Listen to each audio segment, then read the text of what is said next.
Terrorism and related activities such as internet-driven radicalization is of ongoing concern both in Australia and overseas, US and our neighboring countries. For example, there is an increase in the number of jihad-oriented websites around the world that actually facilitate radicalization among the Muslim community in the Southeast Asia region. And these sites tend to target the digital generation, such as the young and internet savvy, like most of you here in the audience, especially among the Muslim community, because this particular group who are very well connected online, but they have a very shallow understanding of their own religion, could be easily misled by the propaganda posted on these forums. And most of these propaganda are quite extreme.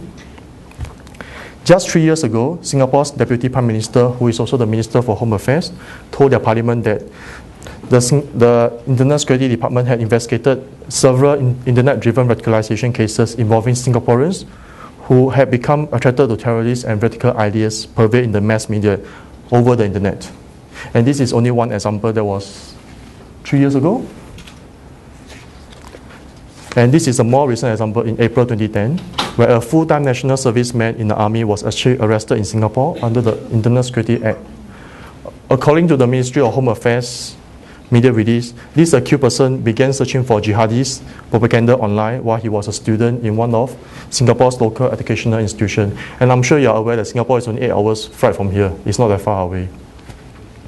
And over time, the accused person became deeply radicalized by the materials he found online and convinced that it was his religious duty to undertake terrorist activities. Remember that he was looking for all these materials. He became radicalized online at his home, without interacting with anyone else, at least not physically.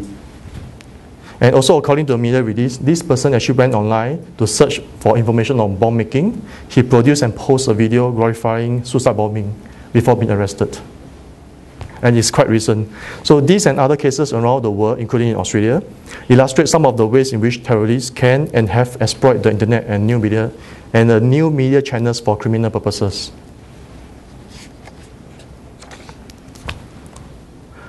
Politically motivated cybercriminal groups. As highlighted in this 2009 McAfee's Virtual Criminology report, state-sponsored cyber attacks is no longer fiction. But questions remain. How do we actually determine whether this attack is a cybercrime or a cyber war? Is that important to make such a distinction? Yes? No? Personally, I think the answer is actually absolute yes, because it actually determines our response. If it's a cyber criminal act, who will be responsible for criminal activities? Which agency will be responsible for responding to criminal activity? The law enforcement agencies. But what about cyber warfare or national security issues? The National Security Agency. Because we have to determine whether is it a cybercrime or a cyber war before we can actually respond appropriately. So to me, I think it's quite important to actually make such a distinction. Of course, it's not easy to distinguish between the two in all cases. In fact, some might point out that in certain countries, nothing happens without the approval or the tolerance of a state. For example, a particular government, how much time do I have left? Okay, sure. Okay. For example, a particular government may tolerate organized cybercriminal activities to a certain extent, as long as the attack is against foreign interests or fit their political agenda. But once the attack is against their own interests, for example, their own banks, they will start to clamp down on such activities. And also, one could also question, how many cybercriminals have been arrested in countries known to be origins of cyber attacks, other than online child exploitation cases? And how many of these arrests, if any, are actually attacks against foreign interests rather than against their own interests? So these are some of the questions that we need to ask. So should the international community put pressure on these countries to arrest and prosecute their cyber criminals? Yes. And this is just my personal opinion. And how do we move forward? How do we actually ensure that we are able to achieve our ultimate aim and end result of a better prepared society against cyber attacks? Because earlier, as I mentioned, it's not a matter of if, it's a matter of when. Sadly, it's always an arms race between the good and the bad guys. Why are cyber criminals so successful? It's simple, it's just survival of the fittest. The more success that government agencies and the industry have, the more criminal organizations will innovate and to find new ways to circumvent existing controls, whether is it legal, technical. Cyber criminals also tend to be early adopters of new technologies, and they are always constantly on the lookout for new markets and opportunities. But that doesn't mean that we should do nothing. Have any of us sometimes wonder why certain internet service providers or in certain countries are preferred by cyber criminals? Is it because they are disregard for the malicious activity on their network?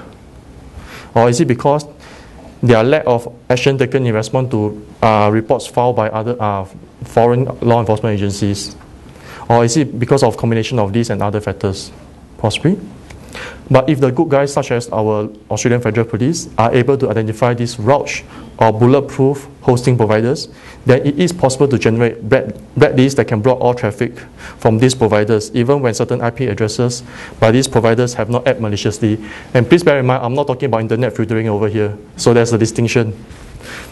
In addition, having a name and shame top 20 malicious networks or ISPs, such as the one that you see on the slide, that's on maliciousnetwork.org, may well force these roach networks or ISPs to clean out your app. After all, it's good business sense not to be associated with criminal activities. No business want to be known as a criminal haven.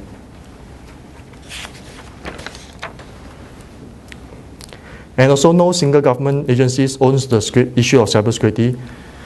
I mean, whether it's law enforcement agency, Attorney General Department, or the defense, we are all in the game. We need to take a broader view of things and break the stovepipes within and among government agencies, and also with the private sectors, and also the academics as well, both in Australia and overseas. I mean, efforts should also be made to ensure that threat assessment are made based on fresh and accurate information, especially in cybercrime, because trends tend to move so fast that whatever information you have now might be outdated in a year's time. So if you are able to find an effective way to share and disseminate sensitive information among all stakeholders, including the private sector and academics, it could possibly allow a better response and allow law enforcement agencies to actually join the dots and intelligence. Last one? Yes. So it is important that government policies do not lag behind new technology trends, causing unnecessary restriction on the use of new technology, or conversely by an absence of regulation. I mean, the speed of change and developments in technologies has and does require the regular review of government policies to ensure that their relevance and also their ability to capture significant new ICT trends. The Australian government has invested significantly in law enforcement responses, education, science, R&D. For example, we have DSTO, we have agencies like AIC, defense, and universities as well. So it's hoped that there will be further investment to enable Australian security researchers to play a more significant role, otherwise I'll be out of a job. And also help to position our country as an international leader in this domain.